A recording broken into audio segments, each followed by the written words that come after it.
오늘도 함께해 주신 여러분께 감사드립니다. 지금부터 들려드릴 이야기는 서로에게 등을 돌렸던 가족이 가장 힘겨운 시간을 통해 비로소 다시 손을 맞잡게 되기까지 눈물과 회한, 그리고 작은 희망을 담아낸 사연입니다. 사연 부스 부디 끝까지 함께해 주시길 바랍니다. 제 이름은 호진이라 하겠습니다. 어느덧 50을 앞두고 있지만 과거 청춘 시절부터 달려온 세월이 무색하게도 제 인생은 아직도 파란만장함을 벗어나지 못했습니다. 제가 걸어온 길을 짧게 요약하자면 우리 집안은 가구를 취급하는 가족 회사를 여러 해 동안 운영해왔고 저 역시 그 한가운데서 누구 못지않게 땀을 흘렸습니다. 이른바 가족 기업이란 게 그러하듯 부모님부터 시작해 형제자매가 함께 힘을 모아 업체를 키우고 결혼한 뒤엔 사돈의 팔촌까지 종종 발벗고 나서기도 했죠. 과거에는 정말 잘 나가던 시절이 있었습니다. 저희가 주로 취급하던 건 고급 원목 가구와 맞춤형 장식장이었는데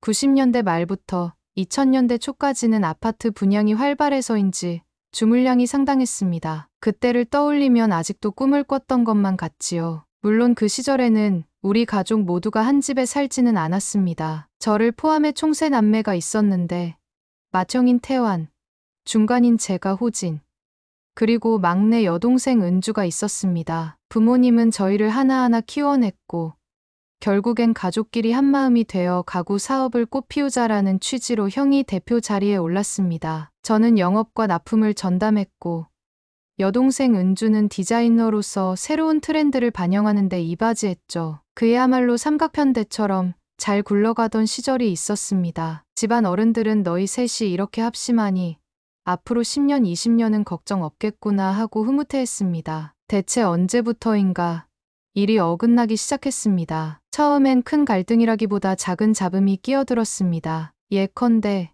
디자이너로서 새로운 형태의 원목 테이블을 제안하던 은주가 공장장님과 의견 충돌을 일으키면서 생산 라인에서 불량품이 나오는 일이 잦아졌다든가 무리하게 재고를 늘려놓고도 영업 쪽에서는 제때 판매를 못해 과잉 재고가 생겼다든가 혹은 납품 처리가 늦어 거래처 클레임이 들어왔다든가 하는 식입니다. 하필이면 형은 그걸 다 제게 따지곤 했습니다. 호진아, 너 영업이라면서 왜 거래처 관리가 제대로 안 돼?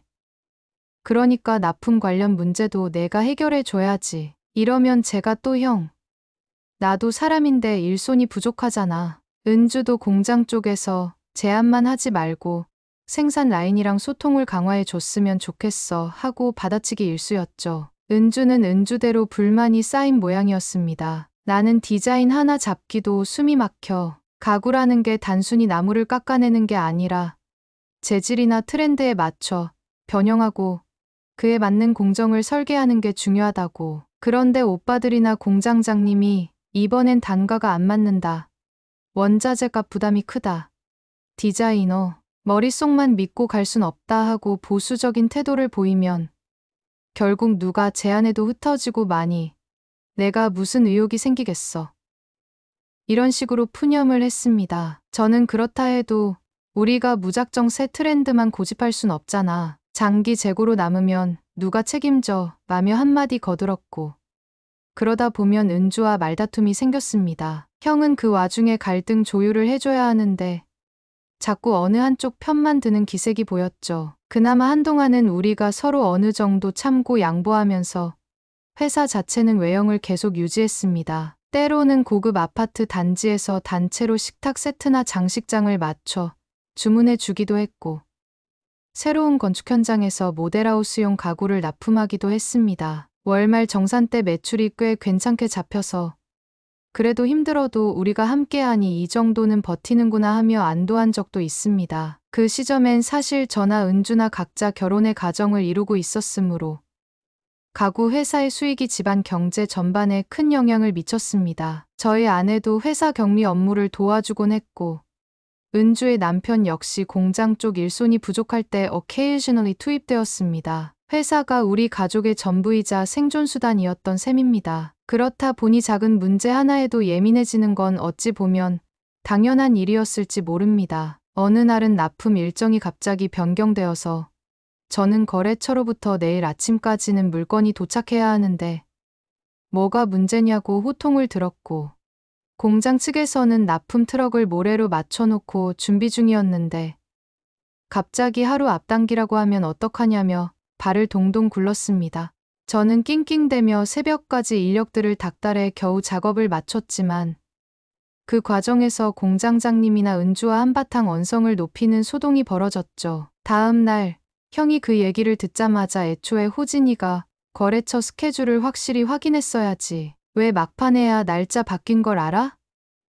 하고 제게 책임을 물었습니다. 억울했지만 변명해봤자 통할 리 없었고 저는 결국 입을 다물고 말았지요. 그렇게 가족끼리든 직원이든 서로 탓하는 분위기가 빚어지자 한숨 푹푹 쉬는 날이 많아졌습니다. 그래도 그 시점까지는 회사를 당장 접어야 할 만큼 상황이 심각하지는 않았습니다. 문제는 점차 가구 시장이 포화 상태로 접어들면서 경쟁 업체들이 가격을 파격적으로 낮추거나 해외에서 값싼 MDF 가구가 밀려오기 시작했다는 점입니다. 저희처럼 원목 재질을 고수하고 비교적 가격이 높은 편이었던 회사는 점점 설 자리가 줄어들었습니다. 형도 이 정도는 예상했다며 우리도 고급 라인에만 매달릴 게 아니라 중저가 시장으로 영역을 넓혀야 해라고 말했지만 그건 제나 은주의 의지와 충돌하는 부분이 있었습니다. 우리 가족 회사가 지켜온 품질과 전통이 있는데 갑자기 MDF로 가구를 만들면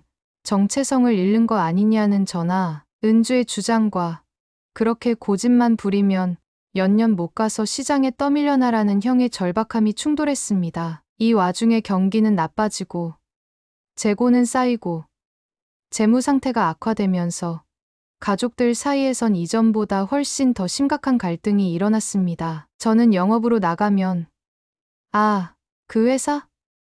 이전엔 좋았는데 요즘 디자인이 올드하더라. 게다가 가격이 경쟁력이 없다 같은 말들을 들어야 했습니다. 속이 상해도 어떻게 해볼 도리가 없었죠. 은주도 디자이너로서 새로운 시도에 목말랐지만 회사가 재정적으로 압박을 받자 원자재 구입 비용부터 막히고 인력도 제대로 투입 못해 제품 완성도가 떨어졌습니다. 형은 다시 우리를 다그쳤습니다. 이럴 때일수록 한 푼이라도 절약해야 하는데 너희는 왜 현실을 모른 척하냐. 그냥 손님들이 원하는 수준에서 MDF를 섞거나 저렴한 합판 위주로 라인업을 늘리면 살 길이 열릴 텐데. 저는 이 말을 듣고 분통이 터졌습니다. 형, 그렇게 가면 우린 시장에 휩쓸려 매물처럼 바뀔 거야. 차라리 규모를 줄이더라도 우리만의 색깔을 지키는 게 맞아. 은주도 오빠, 내가 고급 나무 재질에 맞춘 디자인을 몇 년 동안 갈고 닦았는데 한 번에 다 엎으라고 하면 난 뭐가 돼? 라고 반발했죠. 그러다 어느 날 회사 임시 이사회 같은 자리를 열어 가족들이 모여 의견을 나누는데 분위기가 한껏 험악해졌습니다. 형은 지금 우리 재정 상태가 바닥을 치고 있으니 은행 대출이라도 더 받아서 판을 확 키워야 한다. 결국 물량 싸움으로 승부 봐야 한다라고 주장했고 저는 은행 대출은 이미 허덕이고 있는데 또 무리하게 빚을 늘리면 나중에 어떻게 감당하냐고 맞섰습니다. 은주는 아무래도 새로운 디자인을 개발해서 고급 가구 시장을 공략해야 한다며 또 다른 의견을 내놨고 셋이 합의점을 찾지 못하고 크게 다퉜습니다. 이때 어머니와 아버지가 한마디 거들려고 했지만 워낙 서로 감정이 격해져 있으니 누구 말도 들리지 않았습니다. 결국 아무 결론도 내리지 못한 채 회의를 파행적으로 끝냈는데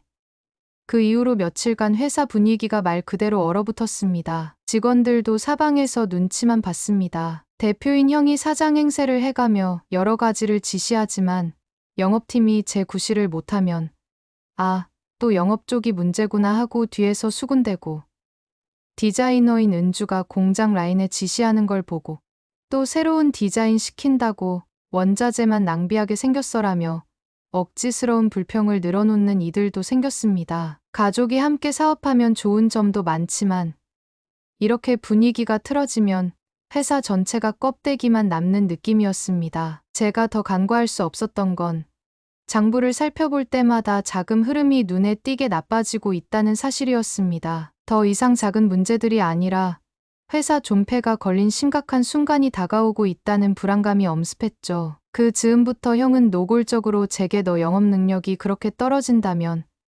담당을 바꿔야 하는 거 아니냐라며 타박을 주었습니다. 또 은주에게도 고급스러운 디자인 추구는 좋은데 제발 가성비에 맞춰가며 실험 좀 하라. 내 도전 정신은 알겠지만 우린 지금 그런 여유가 없다고 몰아붙였죠. 은주는 울분을 삼키며 그럼 난 디자이너가 아니라 목수 잔심부름이나 하라는 소리야 라며 받아쳤고 저 역시 형 말대로라면 그냥 덤핑으로 내놓고 끝날 문제 아니야?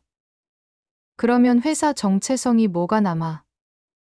나는 이런 식으로 영업하고 싶지 않아라며 언성을 높였습니다. 이런 상황을 지켜보던 아버지는 너희가 왜 이렇게까지 싸우니? 집안을 위해 함께 뜻을 모으자고 해서 시작했던 사업인데 이제 와서 서로 원망만 해대면 어쩌자는 거냐고 한탄하셨지만 이미 우리의 감정은 상당히 예민해진 상태였습니다. 이 일로 집에 돌아와 아내와 술 한잔 기울이면서도 저는 꼬리를 무는 생각에 빠졌습니다. 내가 좀 더 적극적으로 새로운 거래처를 개발해야 했나?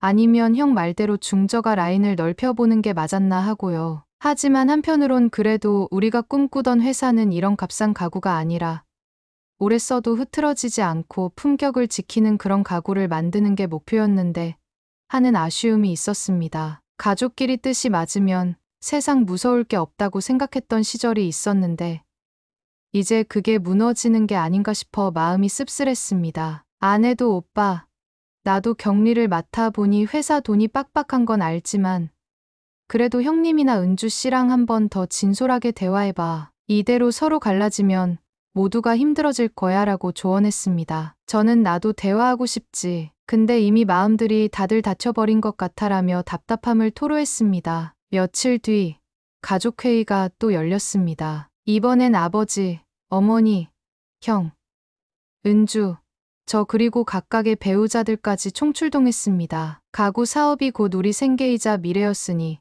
다들 절박한 표정이었습니다. 그 자리에서 형은 은행 대출 서류를 꺼내들고 여기서 크게 한 번 더 투자해서 저가 라인 생산 라인을 증설하는 게 최선이라고 본다. 그러면 이참에 대량 생산에 돌입해 규모를 확 키우고 가격 경쟁력을 갖추면 살아남을 가능성이 크다고 다시 역설했습니다. 저는 형, 지금 상황에서 빚을 늘리면 나중에 못 갚을 위험이 너무 커. 세계 경기 침체가 올 수도 있고 이미 국내 시장도 포화 상태라 확신할 수 없어.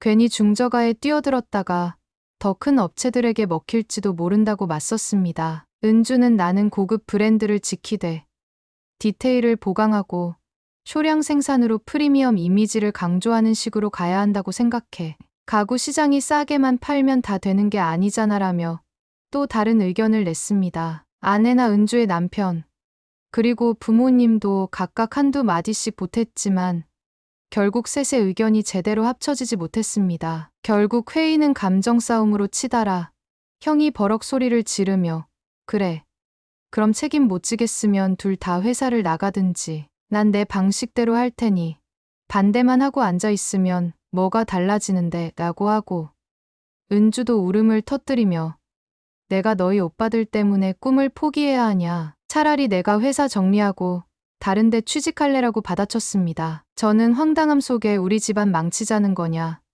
그렇게 서로 나가라 어쩌라 하면 다 끝이라는 소린데 라고 말했지만 이미 분위기는 걷잡을 수 없이 험악해진 상태였죠. 그 순간 저는 느꼈습니다. 아, 우리 가족이 정말 벼랑 끝까지 와 있구나. 의외로 이 회사가 오래 못 갈 수도 있겠구나. 머릿속이 새하얗게 변하며 한편으로는 두려움이 또 한편으로는 분노와 서글픔이 번져갔습니다. 가족이기에 함께 지켜야 할 소중한 무언가가 있다는 믿음이 점점 흔들리고 서로를 탓하고 몰아붙이는 막장 같은 상황에 놓이니 이대로라면 사업이 잘 될 리 없겠다 싶었습니다. 그러고 보니 회사 직원들도 하나둘 떠나고 있었고 빚 독촉도 슬슬 들려오기 시작했으니 먼 미래가 아니라 머지않은 시점에 파국이 닥쳐올 수도 있겠다 싶었습니다. 그렇다고 이혼을 하거나 누가 집을 나가는 식의 갈등은 아니었지만 가족 경영이라는 틀 안에서 이미 마음이 분열된 거죠. 어차피 내가 문제다. 너 때문에 안 된다. 식으로 서로 손가락질하는 과정에서 형이나 은주나 저나 어린 시절부터 쌓아온 정마저 갉아먹고 있었습니다. 형제 간 우애는커녕 너 안 보겠다는 폭언마저 들려올 정도였으니 말 다 했죠. 저는 회의가 끝난 후 집으로 돌아오는 길, 괜히 차 안에서 큰 소리로 음악을 틀어대면서 눈물을 훔쳤습니다. 아, 결국 이렇게 되는 건가? 우리가 꿈꾸던 가족회사는 어디로 갔지? 하는 가족 경영으로 굴러가던 가구 회사의 균열이 깊어지는 동안 우린 막연히 그래도 망하진 않겠지라는 희망을 놓지 않았습니다. 하지만 바닥은 예고 없이 찾아왔습니다. 어느 날 거래은행 담당자가 전화를 걸어와 더는 대출을 늘릴 수 없으며 늦어도 다음 달 말 안에 일부 채무를 상환하지 않으면 채권 회수를 강제 조치하겠다는 통보를 해왔습니다. 이미 대출 만기가 여러 차례 연장된 상태였고 회사 재무제표도 엉망이어서 은행 쪽에선 우리를 사실상 고위험 채무자로 분류해버렸던 모양이었습니다. 형이 본인 명의로 추가 보증을 설 수 있는지도 알아봤지만 다들 부동산 담보가 잡혀있고 신용등급도 떨어져서 별도리를 찾기 어려웠습니다. 그때부터 우린 숨 가쁘게 자금 마련에 뛰어들었습니다. 크고 작은 거래처에 미수금을 재촉하고 재고로 묶인 완제품과 원자재를 어떻게든 헐값에라도 팔아치워 자금을 메워보려 했습니다. 형이 이제 라인이 죽든 살든 닥치는 대로 처분해서 빚부터 막아야 한다고 밀어붙였는데 그 과정에서 저는 영업 쪽 실무자로 매일같이 술잔을 부딪히며 부탁을 했고 은주는 공장 재고를 하나라도 더 팔아보겠다며 전단지도 만들고 소셜미디어 홍보까지 시도했습니다. 그런데 이미 가구 시장 자체가 침체되고 우리 회사 이미지도 떨어진 상태여서 반응은 미미했습니다. 상황이 심각해지자 부모님까지 직접 아는 사람들에게 연락해 조금씩 돈을 빌려보려 했지만 친인척들도 미안하지만 우리도 여유가 없다며 돌아섰습니다. 때로는 지인 중 몇 분이 조금 도와주기도 했지만 그런 돈은 빚더미를 근본적으로 해결할 규모가 아니었습니다. 계속 이러다간 정말로 문을 닫아야 하나 머릿속이 새하얗게 비어가면서도 몸은 바쁘게 움직여야만 했습니다. 직원들도 우리 기세가 예전만 못하다는 걸 느꼈는지 하나둘 회사를 떠나는 사람이 늘었고 저 역시 그들을 붙잡을 명분도 힘도 없었습니다. 결정적인 사건은 어느 거래처가 우리에게 납품 대금을 주지 않고 잠적해 버린 일이었습니다. 원래 오래 거래해온 업체라 믿고 물건부터 넘겼는데 갑작스레 오피스를 정리하고 연락을 끊은 겁니다. 알고 보니 그쪽도 부도가 나면서 줄도산을 막기 위해 어떻게든 발버둥치다 도망친 셈이었습니다. 우리 입장에선 그 대금이 마지막 동아줄처럼 소중했는데 허망하게 날아가 버리고 말았습니다. 형은 분노에 차서 왜 미리 계약금이나 어음을 받아두지 않았어?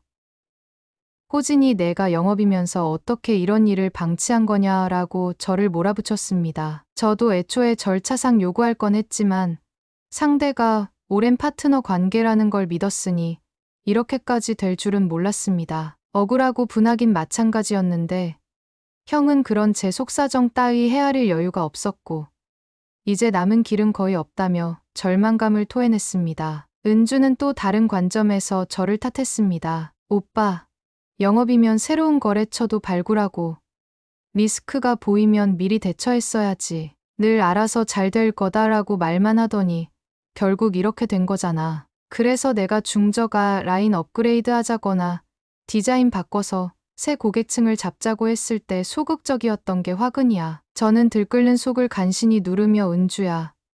내가 무슨 말을 하는지는 알겠지만 너도 계속 고집 부리며 원목 고급 라인만 밀어붙였잖아. 형도 빚내서 대량 생산 주장만 했고 나 혼자 이 상황을 어쩌라고?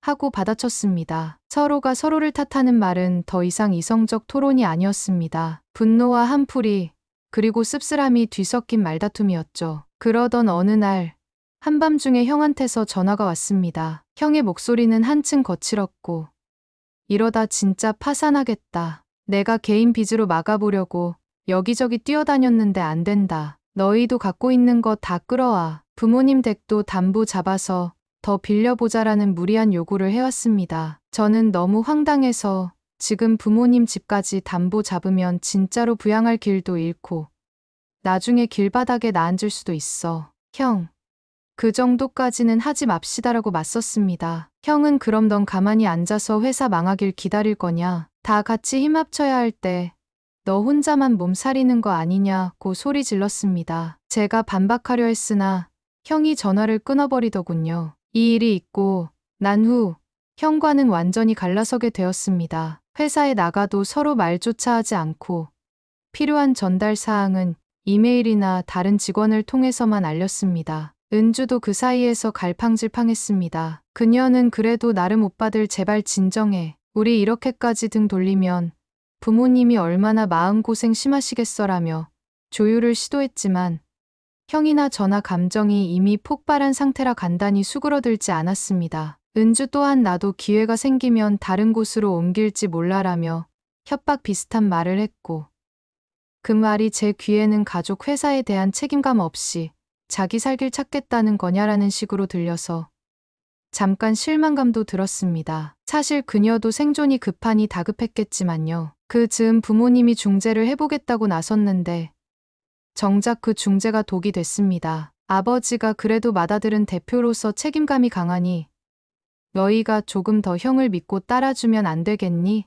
라고 제게 말씀하셨고 어머니도 호진아, 은주야, 너희 오빠 마음고생이 제일 심할 텐데 일단은 그의 방식대로 해보고 안 되면 그때 고민해도 늦지 않다고 조언하셨습니다. 이 말을 들은 저는 아버지, 어머니, 그래도 제가 영업을 맡고 있는 사람인데 회사 상황이 어떻게 돌아가는지 저는 뻔히 본단 말이에요. 지금 형 방법대로 가면 제기커녕 더 큰 빚더미에 깔릴 수 있어요라고 반박했습니다. 반대로 형은 부모님 편을 들며 봤지.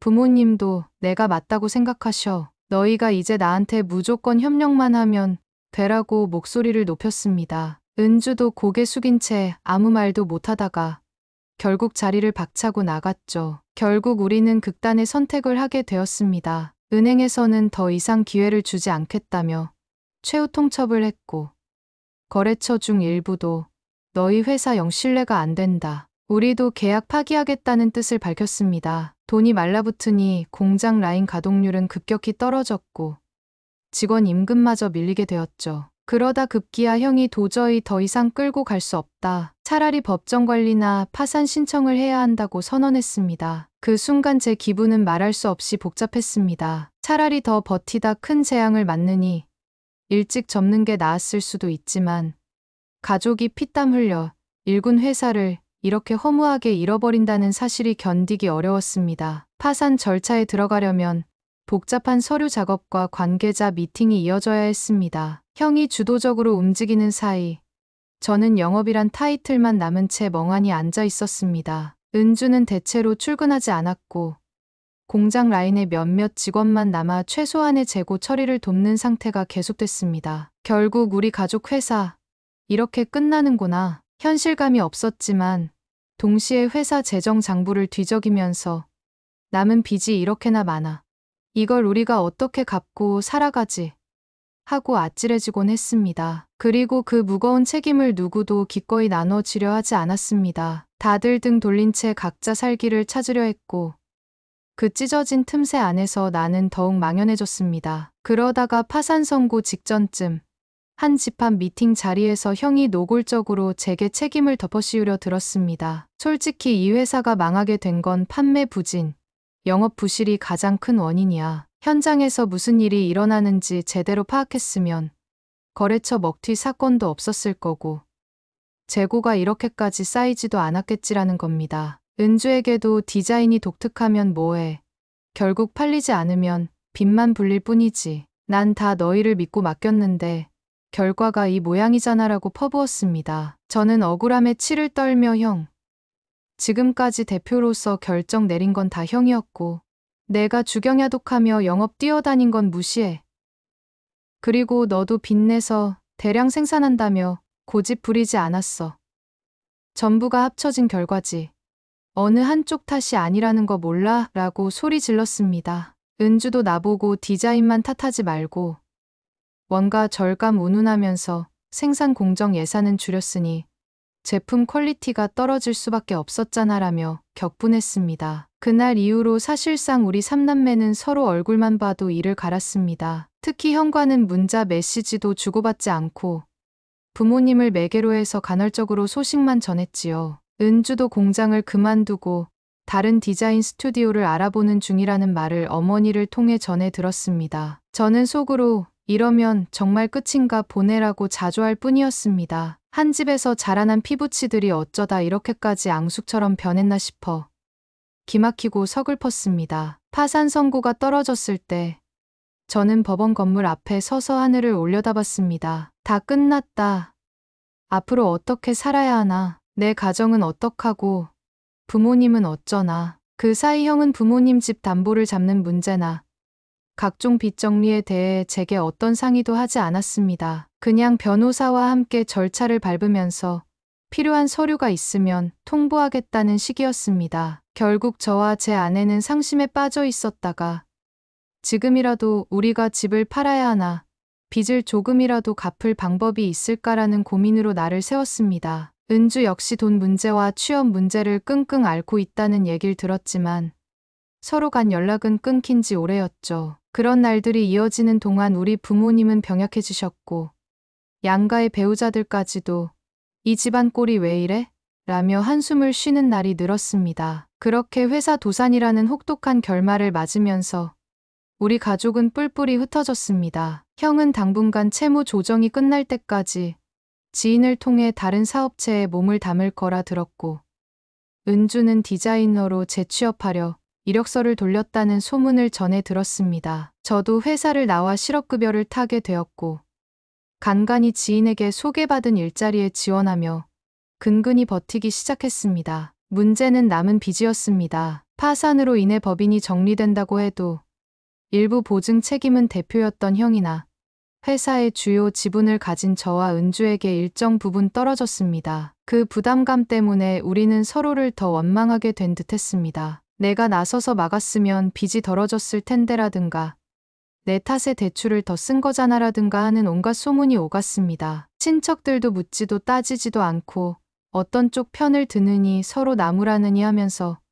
가족 안팎으로 소란이 끊이지 않았습니다. 당연히 그 시절에는 서로 명절 모임은커녕 전화 한 통도 하지 않았습니다. 가끔 부모님이 병원에 입원하거나 큰 문제가 생기면 형제자매가 얼굴을 마주해야 할 때가 있었지만 그것조차 왜 내가 왔냐는 듯 뾰족한 기류가 흘렀습니다. 부모님은 속이 탈 만큼 자주 눈물을 흘리셨지만 그걸 우리가 풀어줄 수 있는 상황이 아니었습니다. 도산의 충격과 재정 파탄, 그리고 서로를 탓하는 고질적인 갈등, 모든 것이 한꺼번에 터져버리니 가장 가까운 사이였던 가족이 세상에서 제일 무서운 원수가 된 것 같은 기막힌 세월이었죠. 저도 한동안 일자리를 구하지 못하고 빚 독촉에 시달리다 보니 정신이 황폐해졌습니다. 신용카드 연체로 인해 장기 연체자 딱지가 붙을 위험이 커지니 차마 막다른 길이라는 생각까지 스쳐갔습니다. 그래도 제 아내가 마지막까지 남아 오빠,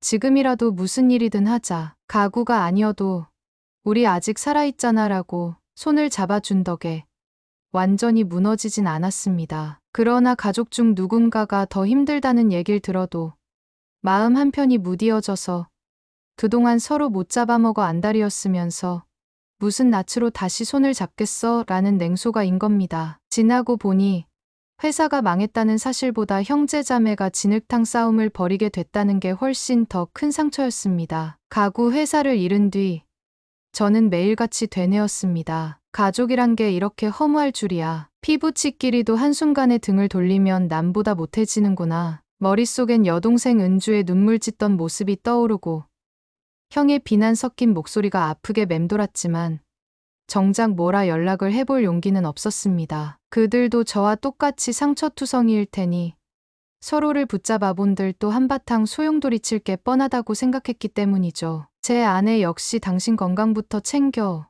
회사 잃은 것도 충격인데 매일 술만 마시면 어떡해라며 우려 섞인 말을 건넸지만 저는 그저 허탈하게 웃어 보일 뿐이었습니다. 그러던 어느 날 뜻밖의 소식이 들려왔습니다. 아버지가 갑자기 쓰러져 병원에 입원하셨다는 것입니다. 원래 심장 쪽이 약하셨는데 회사 도산과 가족 갈등이 겹쳐서 극심한 스트레스를 받으신 탓인지 야심한 밤에 호흡곤란으로 구급차에 실려 가셨다고 했습니다. 연락을 받고 달려간 병원 응급실에서 저는 이미 형과 여동생 은주를 마주쳤습니다. 한 달 가까이 서로 보지 않았지만 아무 인사도 못한 채 응급실 앞 복도에 나란히 서 있었습니다. 부모님을 사이에 두고 이토록 첨예하게 갈라졌는데 막상 이런 일을 겪으니 우리의 감정은 더 복잡해졌습니다. 잠시 뒤 담당 의사가 나오더니 가슴 통증이 심해 혈관이 막혀가던 상황이었습니다. 다행히 시술을 빨리 해서 큰 고비는 넘겼지만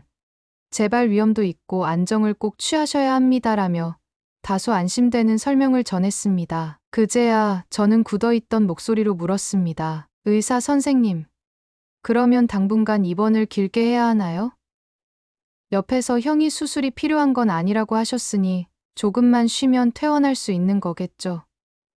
하고 거들었습니다. 의사는 상황을 좀 더 지켜봐야 합니다. 스트레스 요인이 크면 언제든 다시 위험해질 수 있어요라고 조심스럽게 덧붙였죠. 신뢰가 고요해지자 형과 은주, 그리고 제가 한데 모였지만 서로를 향해 눈길도 제대로 주지 않은 채 방문 밖에 서 있었습니다. 그때 어머니가 나오셔서 너희 아버지 좀 봐주고 가라. 이제 깨어나셨어. 혼자 들어가긴 너무 겁난다라며 참담한 표정을 지으셨습니다. 우린 망설이다가 한 사람씩 들어갔습니다. 먼저 형이 병실에 들어가 아버지를 뵈었고 그 다음 은주가, 마지막에 제가 들어갔죠. 아버지는 산소 마스크를 낀 채 힘겹게 숨을 고르고 계셨지만 다행히 의식은 또렷하셨습니다. 하지만 제게 건네신 한마디는 너무나도 아팠습니다. 호진아, 이제야 너희 얼굴을 또 보네. 내가 이렇게라도 쓰러져야 너희가 모였구나. 소리가 새어나와 저는 대답조차 못했습니다. 입원실 복도를 나오면서 저는 형과 은주가 나란히 앉아있는 걸 발견했습니다. 서로 모른 척할 수도 있었지만 그날만큼은 예외였습니다. 은주가 먼저 입을 열었습니다. 오빠들, 우리 아버지 혹시 잘못되시기라도 하면 어쩌지? 이렇게 병원 침대에 누워 계신 모습 보니까 괜히 무섭다. 형은 한숨을 길게 뱉으며 그러니까 아버지가 우릴 얼마나 속상해 하셨는지 이제야 실감이 나네라고 힘겹게 답했습니다. 저는 그 옆에 조용히 서 있다가 마음이 울컥해져서 우리 정말 이러면 안 되는데, 그런데도 서로 말을 한 지가 언제였지?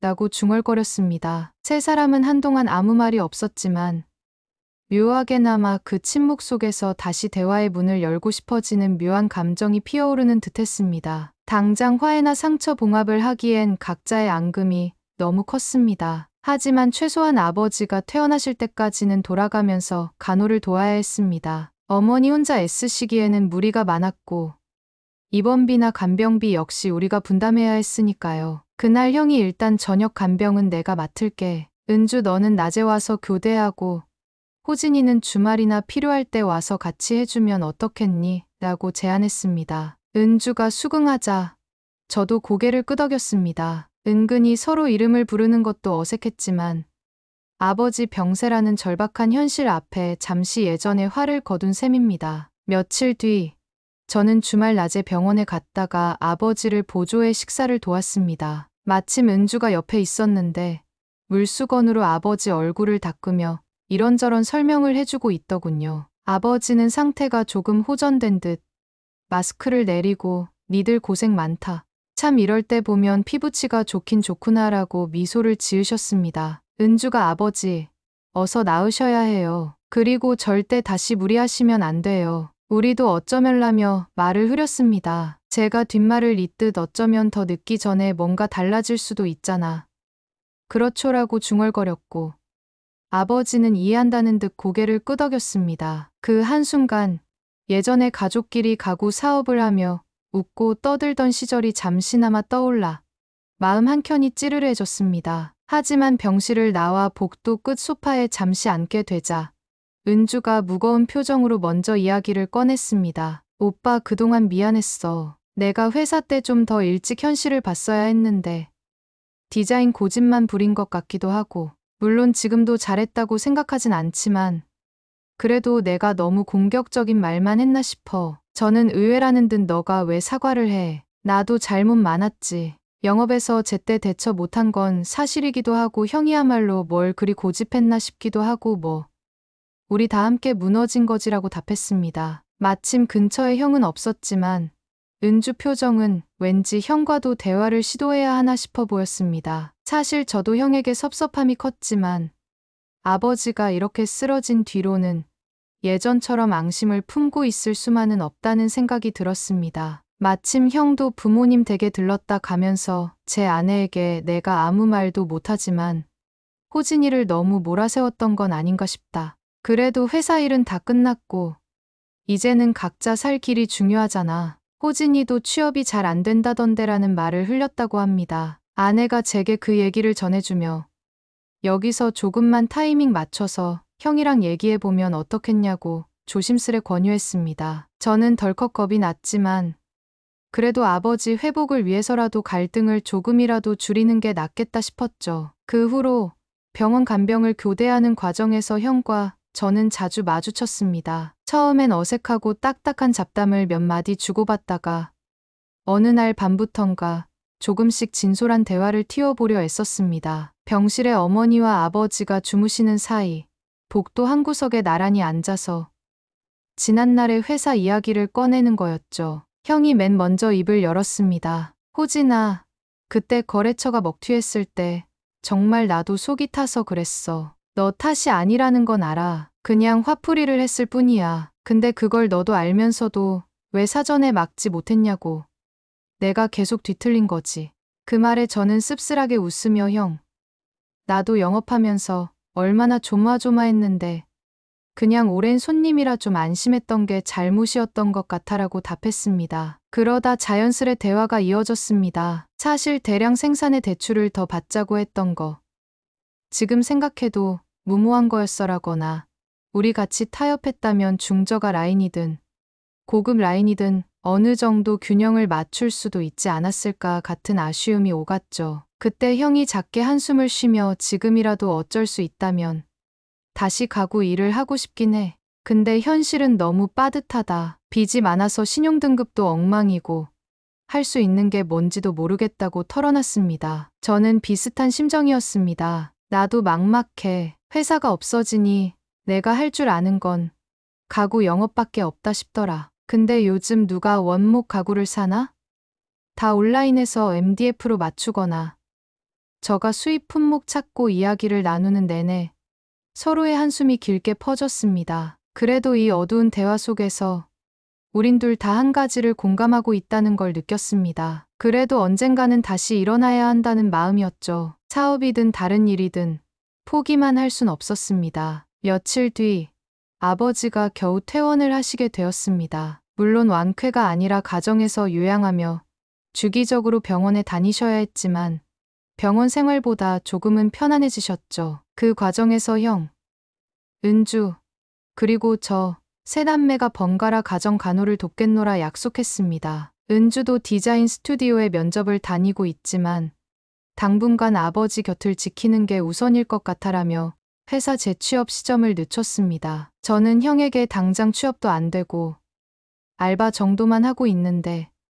주말에는 내가 어머니 아버지 모시고 병원 다닐 테니 너도 평일 일정 맞추기 힘들면 미리 연락해라고 말했습니다. 그렇게 삼남매가 엉성하게나마 부모님을 돌보며 조금씩 왕래가 시작되었습니다. 한때 앙숙처럼 등 돌렸던 우리가 다시 가족 노릇을 조금이나마 되찾는 순간이었죠. 당연히 이 작은 교류가 곧 화해를 의미하는 건 아니었습니다. 서로 마음에 남은 응어리가 크다 보니 때론 몇 마디 주고받다가 언성이 높아지기도 했습니다. 하지만 그럴 때마다 우리는 아버지 건강을 떠올렸고 여기서 또 싸우면 아버지와 어머니가 더 상심하시겠지 하는 자각이 생겨나 적당히 화를 누그러뜨리고 자리를 피하곤 했습니다. 이 어색한 평화가 꺾이지 않고 이어지자 부모님은 눈에 띄게 안도하는 표정을 보이셨습니다. 특히 아버지는 아침이면 스스로 일어나 뒷마당을 천천히 걸으시며 가족이란 게 참 이렇게 다시 만나니 다행이긴 해.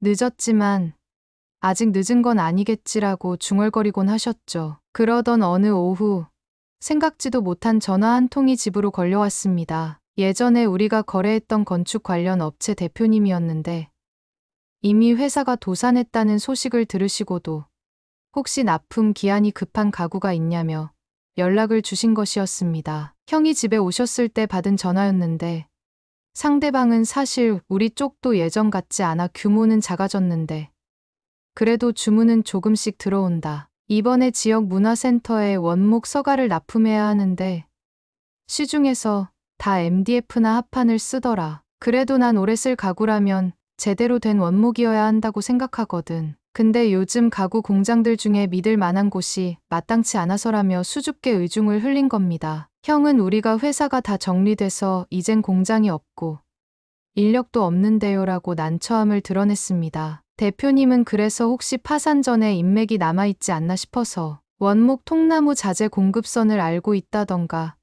공정 라인을 임시로 빌릴 수 있는 루트가 있다든가 말이야. 예전에 너희 작품 좋았잖아. 그 감각이 아쉬워서 부득이하게 물어보는 거야 라면서 기회가 된다면 어떠냐고 제안하시더랍니다. 형이 이 얘길 전하며 솔직히 난 감이 안 잡혀. 우리가 공장도 없고 돈도 없는데 뭘 하겠어. 예전 거래처도 거의 끊겼고 남은 직원도 없잖아 라며 시큰둥해했지만 제 머릿속은 그 순간 뭔가 반짝였습니다. 그래도 혹시 몰라. 예전 공장장님이 아직 다른 곳으로 완전히 옮기지 않았을 수도 있고 소규모로라도 작업할 수 있는 임가공 라인이 있을지도 몰라. 이거 놓치면 아쉽지 않아? 서가 납품이 그렇게 대량인 건 아닐 테니까라고 내뱉었죠. 형도 생각이 복잡한지 그냥 무시하기엔 아깝긴 하지. 너 영업 노하우로 한번 알아볼래? 라고 묻더군요. 마침 은주가 그날 밤 부모님 댁에 들렀을 때 이 소식을 전해주자 그녀 역시 눈이 반짝였습니다. 나 사실 요즘 디자인 스튜디오 면접 중인데 아직 확정된 곳이 없어.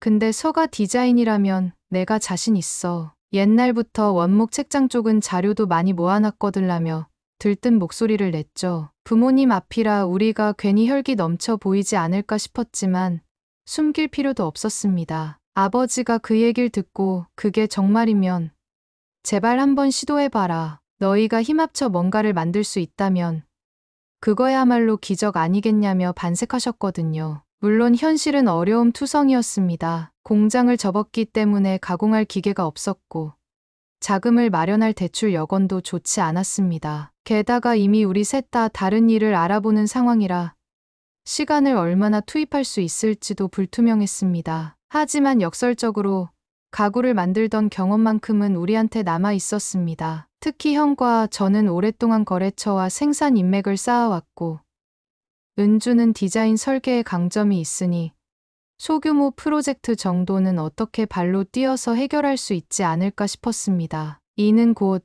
도산 뒤 처음으로 세 남매가 한 팀이 되어 일해볼 기회였던 셈입니다. 그렇게 며칠 후 우리는 창고처럼 쓰이던 옛 공장 털을 찾아가 보았습니다. 건물 임대가 끝나서 내부 장비는 이미 상당수 회수가 됐지만 바닥 한편엔 버려진 가구 자재들이 일부 남아 있었습니다. 우리를 알아본 관리인 아저씨가 이제 여기 아무도 안 오던데 갑자기 왜? 혹시 남은 자재라도 팔아치우려? 하고 물었습니다. 형은 예전 생각 좀 날 것 같아서 왔어요. 혹시 공장장님 연락처 아세요? 제가 바뀐 번호를 못 구했는데라고 조심스레 물었죠. 아저씨가 뒤적뒤적 메모를 찾아주면서 공장장님이라면 임가공하는 다른 업체에 들어갔다는 소리를 들었는데 정확히 어딘지는 모르겠고 직접 연락해보세요. 워낙 실력 있는 분이라 금방 자리를 잡으셨을 거예요라며 전화번호를 건넸습니다. 형이 다급히 전화를 걸어봤더니 다행스럽게도 공장장님은 나는 지금 작은 나무 가공 공장에서 일하고 있어. 그래도 내 권한이 어느 정도 있긴 하지. 뭐가 필요하길래? 하고 반가운 목소리를 들려주셨습니다. 형이 사정을 전하자 공장장님은 하하. 너희 회사를 늘 아쉽게 생각했어. 기회가 된다면 나도 예정으로 도와줄 용의는 있어. 대신 지금 회사 사장한테도 허락을 받아야 하고 임가공 비용을 어느 정도는 맞춰줘야 할 거야 라고 말했습니다. 까다로운 절차가 남아 있었지만 그래도 해볼 수는 있다는 작은 희망이 생긴 셈이었습니다. 그날 밤 우리는 부모님 댁에 모여 프로젝트 회의를 열었습니다. 사실상 파산 이후 처음으로 사무적인 미팅을 갖는 것이었는데 어쩐지 그 자체가 가슴을 묘하게 뛰게 했습니다. 형은 임가공 비용이 최소 얼마, 원목 수급을 위해선 어느 목재상과 접촉해야 한다 같은 현실적인 수치를 꺼내 들었고, 저는 그 대표님이 말씀하신 서가 수량은 대략 3040세트가량 되니까 대량 생산보단 소량의 맞춤형으로 접근해야 해. 그렇게 해서 품질을 보장한다면 어느 정도 단가를 맞출 수 있을지도 몰라라고 대응했습니다. 은주는 이미 여러 가지 서가 스케치를 펼쳐 보이며 이 중에 12가지 모델을 뽑아서 제작해보자. 고급스럽되 너무 비싸지 않도록 사양을 조절해야 할 것 같아라는 의견을 제시했죠. 그때 부모님이 안방에서 쉬고 계셨지만 어머니가 살짝 문틈으로 고개를 내밀어 힘들어도 꼭 잘해보렴. 우린 너희만 믿는다라며 응원해 주셨습니다. 물론 셋 다 이 프로젝트가 대단한 성공을 가져다 줄 거라 기대하진 않았습니다. 그저 회사 도산 이후 딱 한 번이라도 다시 한 마음이 배 무언가를 해볼 기회가 생긴 것에 작은 의미를 부여했죠. 실패해도 상관없다. 적어도 이 과정을 통해 우리 셋 사이를 막고 있던 어마어마한 벽이 조금은 허물어질 수 있지 않을까. 그렇게 담담히 시작한 일이었습니다. 형과 은주, 그리고 저 이전처럼 서로 탓하거나 언성을 높이기보다는 장점과 단점을 함께 논의하며 해답을 찾으려 애썼습니다. 한때는 앙숙이라 욕하던 우리가 어쩌면 앞으로도 계속 앙숙일지 모르나 이번만큼은 힘을 모아보자고 마음먹은 거죠. 은주는 본인의 작은 노트북으로 디자인 도안을 최종 정리했고, 형은 공장장님과 협상해 하루 이틀 기계 라인을 빌려서 시제품을 찍어낼 수 있으면 좋겠다는 약속을 받아냈습니다. 저는 대표님께 전화를 걸어 이렇게 대략적인 스펙과 단가, 납품 가능 일정을 잡았는데 혹시 예산 범위를 어느 정도까지 생각하시는지요?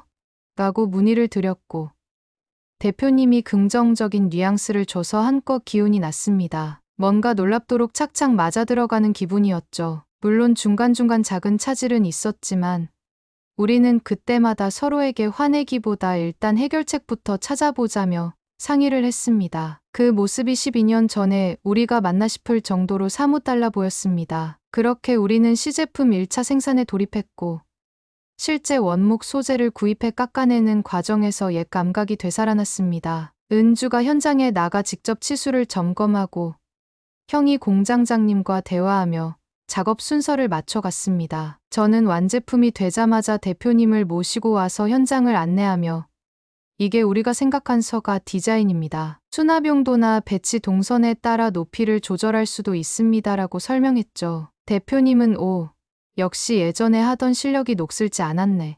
손맛이 느껴진다며 고개를 끄덕였습니다. 그 한마디가 어찌나 반갑고 자랑스럽던지 괜히 눈시울이 뜨거워지는 걸 꾹 참아야 했습니다. 물론 이 프로젝트가 대형 수익을 안겨준 건 결코 아니었습니다. 서가 납품 물량이 많지 않아 우리가 기껏해야 약간의 이윤을 남길 수준이었죠. 그래도 어찌됐든 적자를 보진 않았고 작은 여유금이라도 챙길 수 있었습니다. 무엇보다도 세 남매가 함께 땀을 흘려 무언가를 만들어낸 일 자체가 굉장한 위안과 격려가 됐습니다. 한 번은 형이 조립 마감을 하다 실수로 못자국을 잘못 냈는데 은주가 웃으며 오빠, 이러면 불량품 처리해야 하잖아. 예전 같았으면 내가 난리쳤을 텐데 오늘은 그냥 스스로 고쳐봐. 난 삼각대 잡아줄게라며 평온하게 말을 건네더군요. 형도 어색하게 웃으며 그래.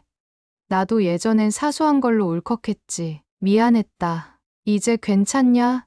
라고 웅얼거렸습니다. 그 말들이 묘하게 감동적으로 들렸습니다. 제가 옆에서 지켜보며 속으로 그렇지.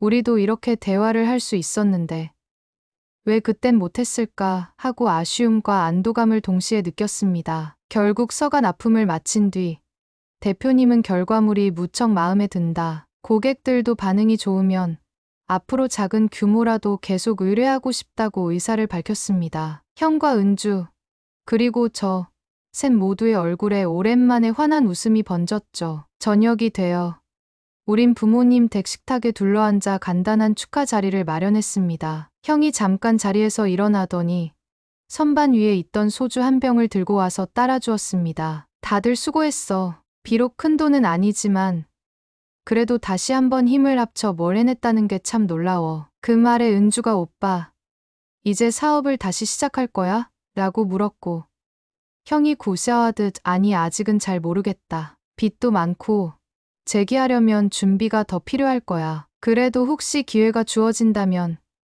우리끼리 소규모라도 해볼 수 있지 않을까 하고 답했습니다. 저는 술잔을 들며 가구가 아닌 다른 일이라도 함께하면 뭐라도 해낼 수 있을지 모르지라고 거들었습니다. 그날 밤 오래전 잃어버린 것만 같던 가족의 온기가 다시 흐르는 걸 느꼈습니다. 물론 모든 문제가 단숨에 해결된 건 절대 아니었습니다. 아직도 우리 각자에게는 거대한 빚이 남아있고 형이나 은주나 저나 각자의 앞날이 막막하긴 마찬가지였습니다. 다만 서로 앙숙처럼 원수 노릇을 하기보다는 다시 대화를 시도할 수도 있구나라는 깨달음이 희미한 등불처럼 피어올랐다고 할까요? 도산으로 한 차례 크게 무너졌지만 한 번의 실패로 인생이 전부 끝나는 건 아니라는 희망, 그리고 가족끼리는 결국 엮여 있음을 재확인하게 됐습니다. 서가 납품 프로젝트를 성공적으로 마무리하고 난 뒤 저는 형과 여동생 은주를 번갈아 만나며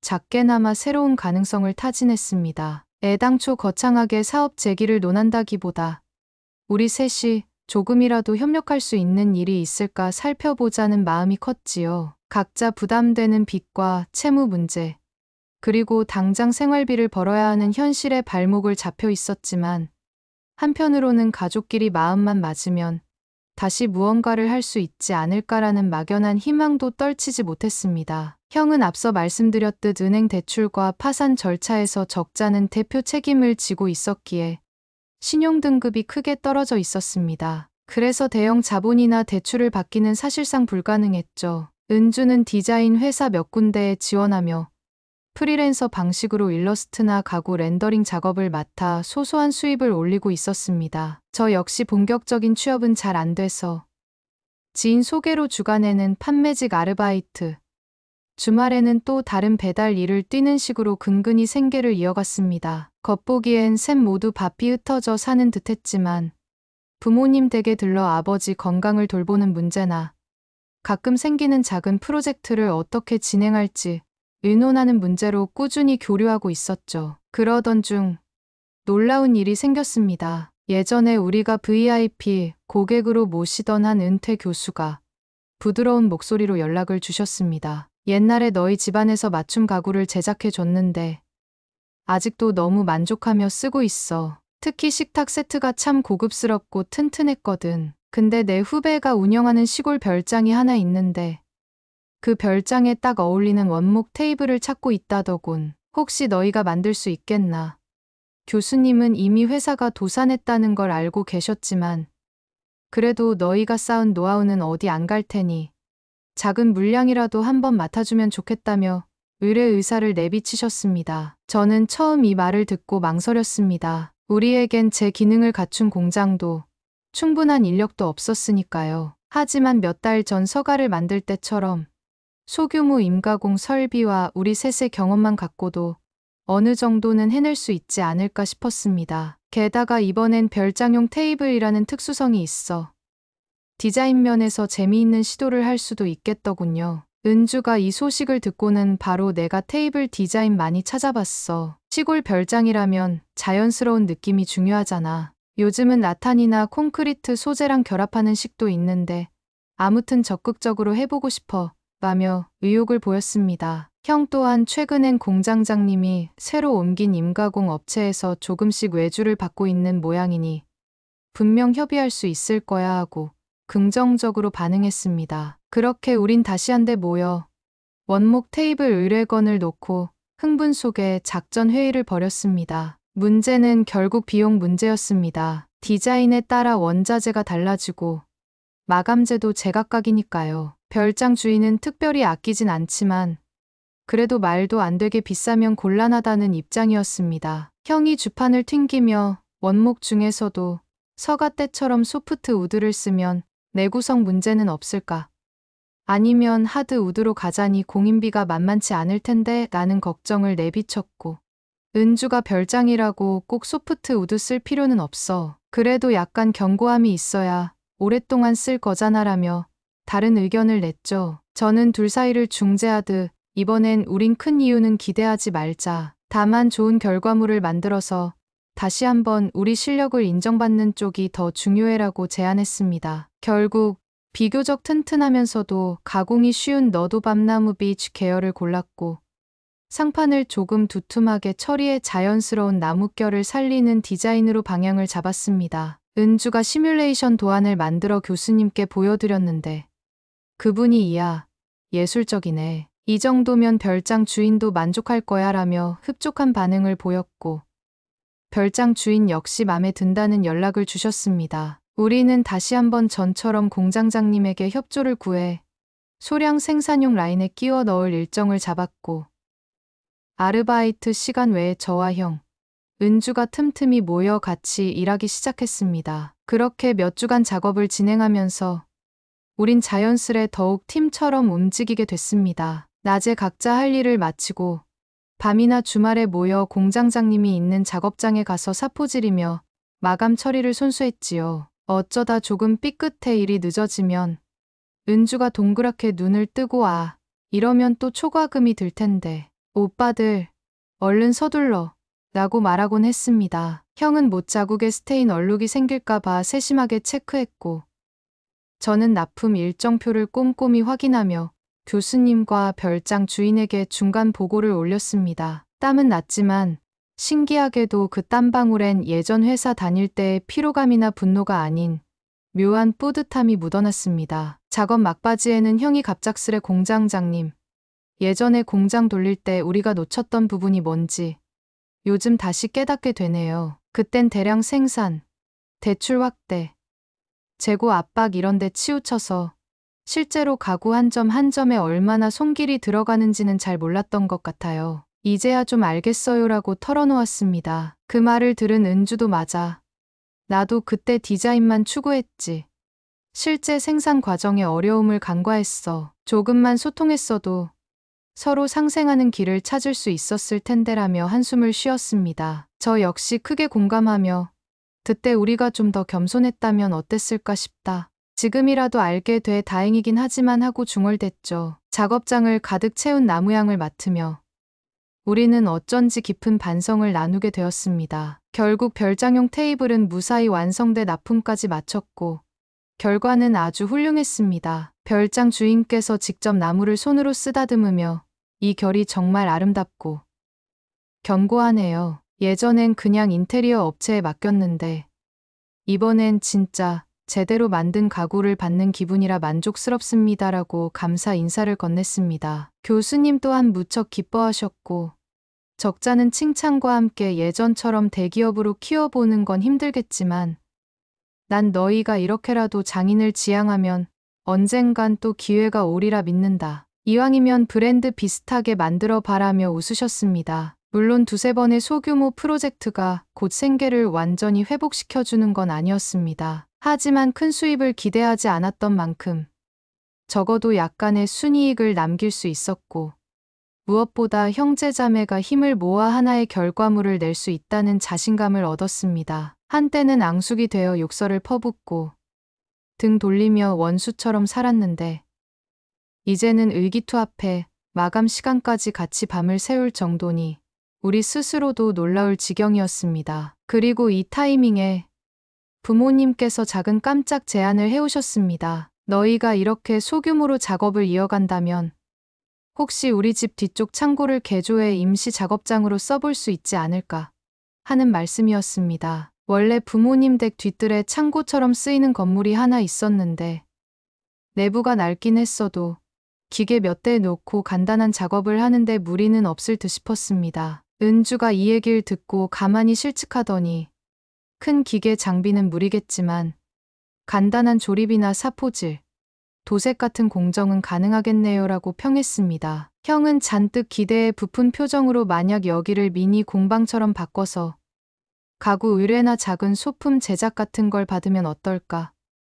가끔 체험 프로그램도 운영할 수 있고라는 상상을 내놓았습니다. 물론 전적으로 창고를 개조해도 당장 큰 이익이 나는 건 아니었고 어느 정도 공사비가 들어가야 했습니다. 그래도 부모님이 적극 돕겠다고 나섰고 우리가 소액이나마 조금씩 분담한다면 해볼 만한 구상이었습니다. 가장 중요한 건 우리 안에 함께 일하고 싶은 마음이 이전보다 훨씬 강해졌다는 사실이었습니다. 더 이상은 서로를 탓하지 않고 오히려 이렇게 하면 어떨까? 저렇게 하면 더 좋지 않을까? 하며 아이디어를 주고받는 분위기가 형성됐죠. 이 과정을 바라보는 부모님은 매일같이 내가 이 꼴을 보기 위해 심장병을 앓아야 했나 보내라며 농담 반 진담 반의 눈물을 보이셨습니다. 그만큼 우리 가족에겐 너무나도 소중하고 절실했던 시간이었습니다. 그렇게 몇 달이 흐르며 우린 느리지만 확실한 변화를 체감했습니다. 형은 채무 조정 과정을 마무리하며 완전히 자유로워지진 못했어도 조금씩 재기의 발판을 마련했습니다. 저는 낮에는 아르바이트를 하면서 저녁엔 창고 개조 작업을 도왔고 주말엔 새로운 의뢰가 들어오면 도안 검토와 영업 지원을 맡았습니다. 은주는 디자인 스튜디오에서 반쯤 프리랜서로 일하면서 우리 쪽 업무도 병행했죠. 한때 서로 으르렁거리며 원수로 지내던 세 남매가 이제는 정신없이 SNS 단톡방에서 일정 조율을 하고 자재 사진을 주고받으며 의견을 교환했습니다. 누군가는 그냥 예전처럼 회사를 다시 만들지 그래? 라고 물을 법도 했지만 일단은 작고 안전하게 움직이자고 합의했습니다. 큰 욕심 부리다가 또다시 파국을 맞을까 두려웠거든요. 그 과정에서 해결된 건 아니지만 과거에 대한 상처와 후회도 조금씩 정리되기 시작했습니다. 한 번은 형이 어색하게나마 호진아, 그때 내가 대표로서 너무 무책임했는데 많이 힘들었지. 하고 사과 비슷한 말을 건넸습니다. 저는 나도 잘못 많아. 괜히 경쟁심만 갖고 형한테 대들고 은주랑도 싸우고 결론적으론 다들 기가 꺾였잖아. 근데 이제 상관없잖아. 그냥 우리는 다시 시작하는 셈이지라고 받아쳤죠. 은주 역시 과거 디자인 방식을 고집했던 부분을 돌아보며 그때 내 뜻만 옳다고 생각한 게 오만했어. 하지만 가족이니까 어련히 이해해주겠거니 그런 이상한 안일함도 있었네라며 허탈하게 웃었습니다. 이처럼 우리는 조금씩 서로를 용서하고 또한 스스로를 용서하며 나아갔습니다. 예전에는 가족회사가 무너지고 각자 고통을 겪는 과정에서 서로를 탓하는 데 급급했습니다. 하지만 이제는 그 시기가 있었기에 다소 늦게라도 우리가 이렇게 한 걸음씩 성장할 수 있게 되었다고 받아들이기 시작했습니다. 밤늦게 창고 작업장에서 빗소리를 들으며 형과 은주, 그리고 제가 환하게 웃고 있는 모습을 떠올리면 그간 흘린 눈물과 절망이 거짓말처럼 느껴지기도 했죠. 물론 아직 빚 문제가 완전히 해결되지 않았고 당장 크게 벌어들일 만한 고객이 줄을 서 있는 것도 아니었습니다. 그래도 이전보다 가정의 분위기가 밝아지니 그것만으로도 우리에겐 큰 위안이 되었습니다. 아버지도 병세가 조금 안정되어 낮에 창고 근처로 산책을 오시면서 너희 근황 보고 있자니 마음이 편해진다. 꼭 회사를 다시 세우지 않아도 좋아. 그냥 이렇게라도 서로 의지하며 살면 되는 거 아니겠냐라고 말씀하시더군요. 우리가 무심코 흘려보냈던 가족이라는 단어가 다시금 온기를 되찾아가고 있었습니다. 그 와중에 회사가 있을 때부터 알고 지내던 외부 디자이너나 납품 업체에서도 조금씩 연락이 왔습니다. 인테리어 소품 같은 걸 소량으로 만들 일 있는데 예전 팀이 다시 움직이고 있단 말이 사실이냐 거나 창고 공방으로 자잘한 수선을 맡길 수 있으면 좋겠다는 내용이었습니다. 형은 이런 전화가 걸려올 때마다 무척 긴장했지만 그래도 차분히 네, 아직은 완벽하지 않지만 일단 의논해 봅시다라고 응대했습니다. 결과적으로 이런 자잘한 의뢰가 하나둘씩 쌓여 월말에 결산해 보면 조그맣게나마 수익이 남았습니다. 우리로서는 목구멍에 풀칠이라도 할 수 있다는 사실에 감사하며 조금씩 자신감을 키워 나갔습니다. 여동생 은주가 오빠들, 지금 정도면 작은 이름이라도 붙여야 하는 거 아냐? 아무개 공방 같은 거. 우리 취향을 담아서 로고도 만들고 소셜미디어 계정도 열어두면 좋을 것 같은데라고 제안했습니다. 형은 반가우면서도 걱정된다는 듯 이제 막 시작 단계인데 벌써 브랜드화해도 되려나 했지만 은주가 곧바로 요즘은 개인 공방도 SNS로 많이 홍보해. 우리도 보여줄 수 있는 게 있으니까 사진 올리고 커뮤니티를 만들어 가보자라며 적극성을 보였습니다. 저 역시 찬성했습니다. 비록 대단한 건 아니어도 집에 처박혀 있기보다는 조금씩 세상에 다시 나아가는 편이 훨씬 좋겠다는 생각이 들었거든요. 결정적으로 형제 자매가 함께 땀 흘려 만든 작품을 세상에 알린다는 사실 자체가 뿌듯했죠. 공방이 어느 정도 입소문을 타기 시작하자 예전에 거래하던 소규모 가구점이나 인테리어 업자들이 관심을 보이는 일이 늘었습니다. 그 자체야 고마운 기회였지만 문제는 한 번에 가구점 납품을 요구하거나 제법 큰 주문을 하려는 곳이 많았다는 점입니다. 혹시 테이블만큼 의자도 세트로 생산 가능하냐고 묻거나 한꺼번에 50세트 정도면 단가를 대폭 낮춰줄 수 있지 않느냐며 깎아 들어오는 주문도 있었습니다. 예전 같으면 반가운 대형 계약이겠지만 지금 우리 형편으론 대량 납품을 감당하기 어려웠습니다. 재정 여력도 없고 장비 역시 임가공 시설에 빌붙는 형태였으니까요. 그렇다고 무작정 거절만 해선 공방 운영에 큰 발전이 없을 것 같았습니다. 형은 에이, 그래도 마음만 먹으면 어떻게든 벌려볼 수 있지 않을까. 다시 조금씩 외주 인력을 늘리고 대출에 도전해 보고라고 욕심을 내기 시작했습니다. 저나 은주는 그 말에 덜컥 긴장했습니다. 오빠, 그건 예전에 우리 회사가 무리하게 확장하다가 무너졌던 길이잖아. 지금 또 그런 식으로 대출이나 인원을 늘렸다가 혹여 예전처럼 잘못되면 어떡해? 라는 염려가 들었었습니다. 형도 예전만큼 고집을 부리진 않았지만 그래도 기회를 너무 놓치면 안 되니까 밥벌이만 간신히 하는 걸로 끝내고 싶진 않아라며 아쉬운 표정을 감추지 못했습니다. 그러다 한 납품 업체로부터 굵직한 제안이 왔습니다. 지역 호텔 객실용 소가구를 리뉴얼할 계획인데 예전부터 너희 디자인을 주목해왔다. 별도 외주 공장과 연결해 드릴 수 있으니 일정만 맞으면 함께 진행하자라는 거였습니다. 금액이 꽤 큰 편이라 한 번만 성공해도 우리 빚 상황이 크게 나아질 수 있었습니다. 은주가 먼저 나서서 그렇다면 고급 라인으로 추진해야 하지 않을까요? 호텔에서 쓰는 제품이면 흔한 MDF 대신 제대로 된 자재와 품질이 필요할 테니까요 라며 의욕을 보였습니다. 형도 이 기회에 옛명성을 되살리고 우리만의 브랜드를 확실히 잡으면 어떨까? 사실 그게 꿈이기도 했고라고 열심히 긍정론을 펼쳤습니다. 하지만 내심 겁이 나는 건 똑같았습니다. 저는 조심스레 우리한테 그런 대규모 호텔 납품은 부담이 커요. 외주 공장 연결해 준다곤 해도 비용이나 리스크가 상당할 텐데 또다시 빚이 늘어날 수도 있어. 게다가 다 끝나고 나서 호텔 측이 마음에 들어 하지 않으면 그동안 투자한 게 허사가 될 수 있잖아라고 우려를 표했습니다. 형도 동의하는 듯 했지만 어쨌든 이 정도 규모면 실패하더라도 우리가 쌓는 경험이 의미 있잖아. 나는 미련을 쉽게 못 버리는 기색이었습니다. 은주는 회사 도산 이후 우리도 나름 배웠잖아. 무턱대고 뛰어들기 전에 계약 조건과 합리적인 단가를 따져본 뒤 결정하면 되는 거 아닐까 하고 중재를 시도했습니다. 며칠간 토론 끝에 우린 먼저 호텔 측 담당자와 직접 면담을 하기로 했습니다. 만약 그쪽이 우리 상황을 이해하고 충분한 기간과 여유를 준다면 단계별로 협력 생산 같은 방안을 모색해 볼 수 있으니까요. 설령 계약이 불발되더라도 괜히 무리하게 뛰어들어 또 한 번 가족이 찢어지는 사태를 막으려면 신중해야 했습니다. 그렇게 면담 약속을 잡고 형과 은주 그리고 제가 조금은 설레는 마음으로 서울 시내의 호텔 사무실을 찾았습니다. 우리는 간단한 포트폴리오와 도안 자료 그리고 예전에 만들었던 시제품 사진 등을 챙겨갔지요. 호텔 측 담당자와 납품 업체 사람이 회의실에 앉아 우리를 맞이했습니다. 처음엔 친절하게 인사를 나누고 아, 예전에 고급 원목 가구로 꽤 이름 날리셨던 분들이라고 들었어요. 그런데 회사가 도산했다니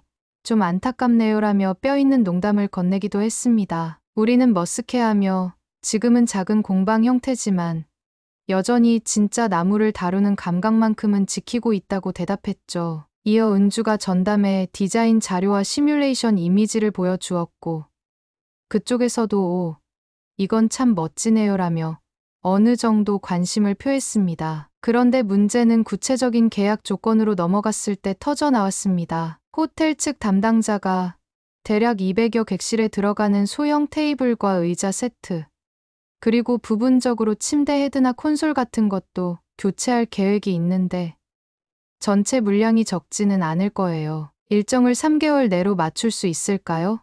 라고 물은 겁니다. 형과 제가 난감한 표정을 짓자 은주가 일단 정확한 규모나 디자인 사양에 따라 달라질 듯합니다. 게다가 우린 소규모 공방이라 대규모 공장과 협업을 전제로 해야 할 것 같아요 라고 솔직히 답했습니다. 담당자는 미간을 살짝 찌푸리며 그건 협력업체에 맡기면 되는 거 아닌가요?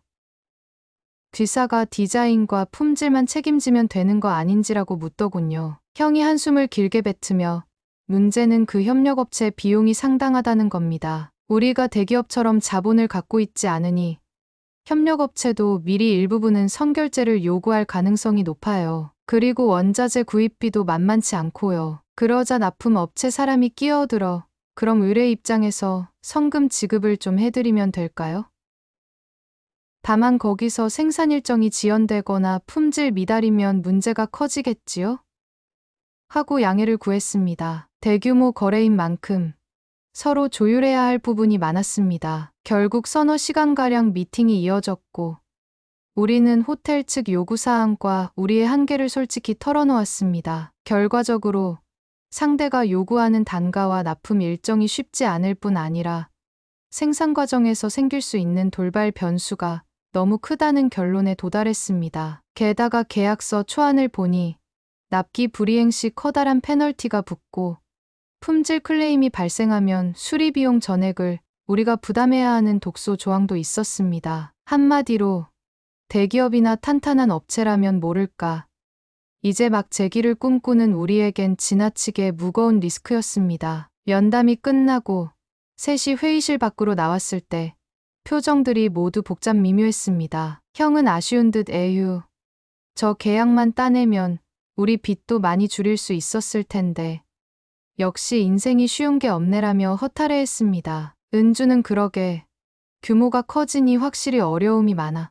이 정도면 우리가 정면 돌파하기엔 무리가 있지 않을까라며 조심스레 의견을 냈습니다. 저도 고개를 숙인 채 그냥 무리하지 말자. 도산했던 때가 떠올라서 그런지 왠지 겁부터 난다. 혹여 또 잘못되면 이 감정들 다 어디로 가라고 중얼거렸죠. 그렇게 우울하게 집으로 돌아오는 길.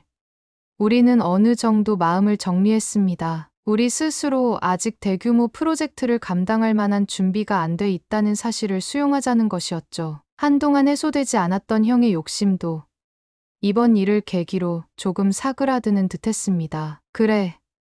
나도 이제 어쩔 수 없단 걸 알겠어. 지금 우리 상황에서 다시 옛 시절처럼 크게 벌렸다간 또 파멸뿐이 없겠지라며 씁쓸하게 웃더군요. 저는 옆에서 우리 그냥 차근차근 가자. 지금의 작은 공방도 나쁘지 않잖아. 의뢰가 작아도 그만큼 우리만의 감각을 보여줄 수 있고 무엇보다 예전처럼 서로 옥죄지 않을 수 있으니라고 다독였습니다. 은주는 그래.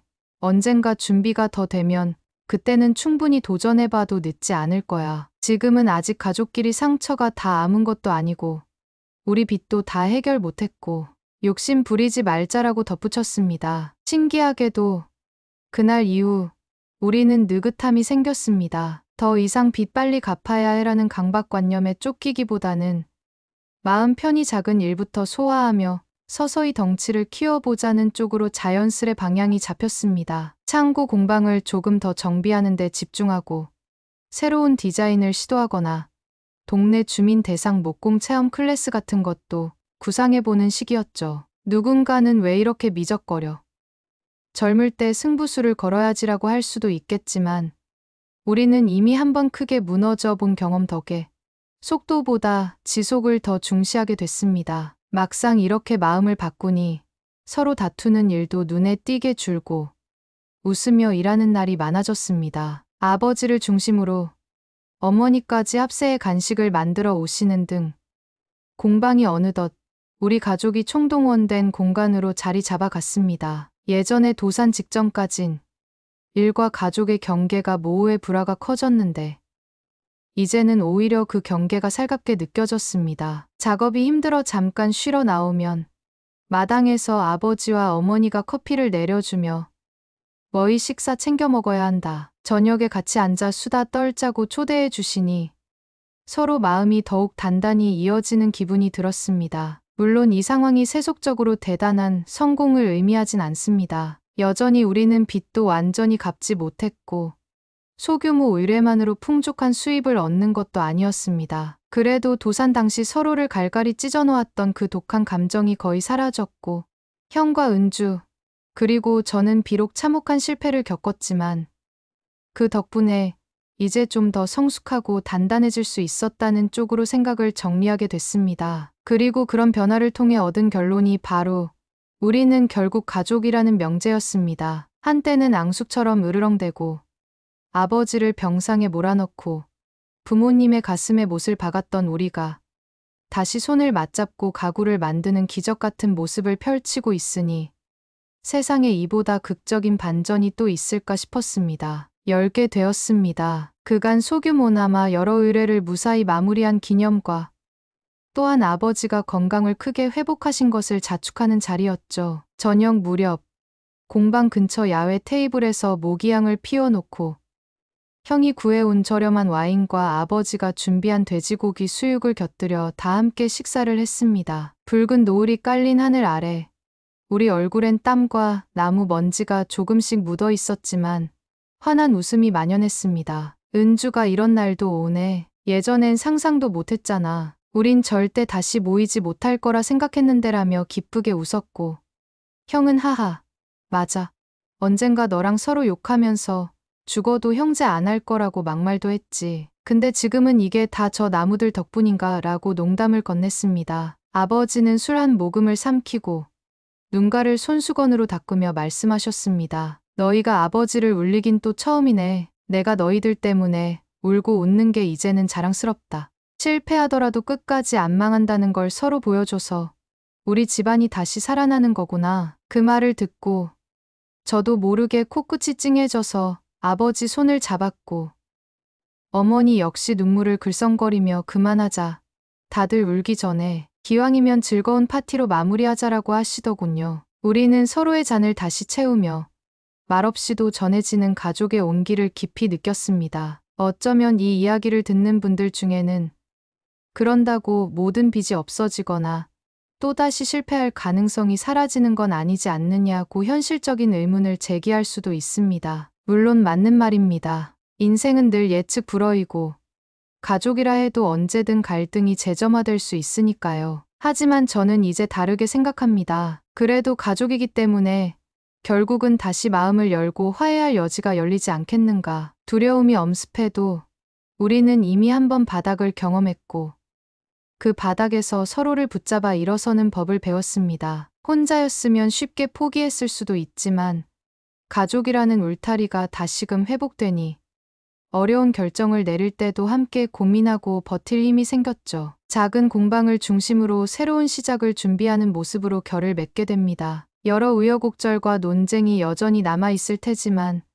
최소한 우리는 함께 살아간다는 다짐만큼은 뚜렷하게 다졌죠. 형은 언젠가 큰 프로젝트에 재도전할 날을 꿈꾸고 있고 은주는 디자인 역량을 더 넓히고 싶어 하지만 그럴 때마다 우리 세 남매는 합의점을 찾기 위해 노력할 겁니다. 더 이상 누구 한 사람의 고집으로만 일을 진행하지 않고 나머지 둘의 의견도 존중하면서 어렵더라도 차근차근 걸어나가려고 합니다. 삶은 언제나 예측 불허이고 완벽한 결말이란 존재하기 어려울지 모릅니다. 그럼에도 불구하고 서로 등 돌려 원수 노릇하던 가족이 다시금 한자리에 모여 아버지와 어머니 곁에서 웃음을 짓는 순간이 왔다면 그것만으로도 큰 기적이지 않을까요? 우리 이야기를 통해 혹시나 유사한 상처를 안고 있는 다른 분들에게 가족도 다시 손을 맞잡을 수 있다는 작은 희망을 전해드릴 수 있다면 이보다 더 좋은 건 없겠습니다. 가족이라는 이름 아래서 한 걸음씩 나아가려는 노력이